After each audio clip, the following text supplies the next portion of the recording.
নমস্কার বন্ধুরা, কল্যাণী হেসেলে আপনাদের সবাইকে স্বাগত। আজ আমি আপনাদের সাথে শেয়ার করব বাঙালির অত্যন্ত প্রিয় ইলিশ মাছের একটি রেসিপি। খুবই সহজ পদ্ধতি এবং খুবই কম সময়ে এই মাছের রেসিপিটি বানিয়ে নেওয়া যায়।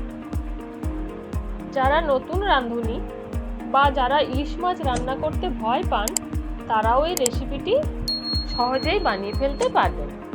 আমার আজকের রেসিপি হলো হাতে মাখা সর্ষে ইলিশের ঝাল। তাহলে দেখে নেওয়া যাক আজকের রেসিপিটি আমি কিভাবে বানিয়ে থাকি। পুরো ভিডিওটি দেখার অনুরোধ রইল।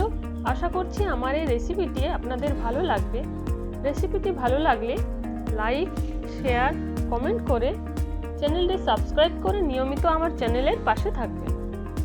হাতে মাখা ইলিশের ঝাল রান্না করার জন্য এখানে 4 পিস ইলিশ মাছ নিয়ে নিয়েছি। মাছগুলো ভালো করে পরিষ্কার করে ধুয়ে নিয়েছি। এবার একটি মশলা রেডি করে নেব। তো তার জন্য মিক্সি জারের মধ্যে 1 চামচ সাদা সর্ষে, 1 চামচ কালো সর্ষে, 1 চামচ পোস্ত, 5-6টি কাঁচা লঙ্কা ও একটু জল দিয়ে একদম মিহি পেস্ট করে নেব। সর্ষে পেস্ট করার সময় কাঁচা লঙ্কা দিয়ে পেস্ট করলে সর্ষে তেতো হয় না। এবার একটি ফ্রাই প্যান নিয়ে নিয়েছি। এর মধ্যে একে একে 3-4 চামচ মতো সর্ষের তেল, হলুদ গুঁড়ো 1/2 চামচ, কাশ্মীরি লঙ্কার গুঁড়ো 1/2 চামচ, লবণ পরিমাণ মতো, কালো জিরে 1/2 চামচ এবং সর্ষে কাঁচা লঙ্কা পেস্ট করে রাখা মশলাটি দিয়ে একটি চামচের সাহায্যে সমস্ত মশলাগুলো মিশিয়ে নেব। এবার হাত দিয়ে ভালো করে মশলাগুলো মিশিয়ে নিয়ে মাছের পিসগুলো দিয়ে ভালো করে মশলার সাথে মাখিয়ে নেব।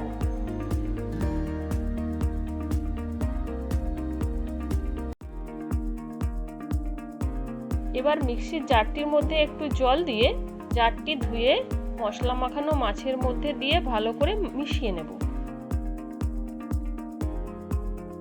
এবং ফ্রাই প্যানটি ঢাকা দিয়ে 10 মিনিট রেখে দেব। 10 মিনিট পর রান্না শুরু করব। এবার রান্না শুরু করব। তো গ্যাস অন করে ফ্রাই প্যানটি বসিয়ে নিয়েছি। ঝোল ফুটে যাওয়া অবধি হাই ফ্লেমে রান্না করব। দেখুন ঝোল ফুটে উঠেছে। এখন গ্যাসের আঁচ একদম কমিয়ে লো ফ্লেমে ঢাকা দিয়ে 15 মিনিট রান্না করে নেব। আর ফ্রাই প্যানের ঢাকনার গায়ের ছিদ্রটি একটি কাগজ দিয়ে বন্ধ করে দেব। 15 মিনিট পর ঢাকা খুলে একটু নাড়াচাড়া করে মাছের পিসগুলো উল্টে দেব। এই কাজটি খুব সাবধানে করতে হবে, না হলে কিন্তু মাছের পিসগুলো ভেঙে যেতে পারে। আবারও ঢাকা চাপা দিয়ে 10 মিনিট রান্না করে নেব লো আঁচে। 10 মিনিট পর ঢাকা খুলে 4-5টি কাঁচা লঙ্কা মিশিয়ে নিচ্ছি। মাছের পিসগুলো কিন্তু ভালো মতো সেদ্ধ হয়ে গেছে। এবার উপর থেকে একটু কাঁচা সর্ষের তেল দিয়ে দিলাম। সর্ষের তেল ভালো করে মিশিয়ে নিয়ে গ্যাস অফ করে দেব। গ্রেভিটা থেকে বুঝতেই পারছেন এটা কতটা সুন্দর হয়েছে। গরম ভাতের সাথে এই পদটি খেতে অসাধারণ লাগে। তাহলে আমাদের হাতে মাখা সর্ষে ইলিশের ঝাল একেবারে রেডি। এবার ঢাকা দিয়ে 5 মিনিট রেখে দেব। 5 মিনিট পর একটি প্লেটে সার্ভ করে নিচ্ছি। যারা ইলিশ খেতে ভালোবাসেন তারা অবশ্যই একবার এই সহজ রেসিপিটি তৈরি করবেন এবং কমেন্ট বক্সে জানাবেন আপনাদেরটা কেমন হলো।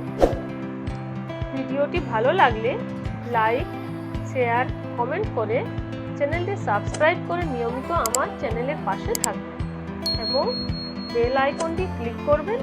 বেল আইকনটি ক্লিক করা থাকলে আমার যে কোনো রেসিপি বা আমি যাই আপলোড করি না কেন সবার প্রথমে আপনার কাছে পৌঁছে যাবে।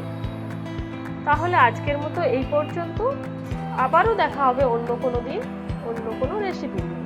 সবাই ভালো থাকবেন, সুস্থ থাকবেন। নমস্কার।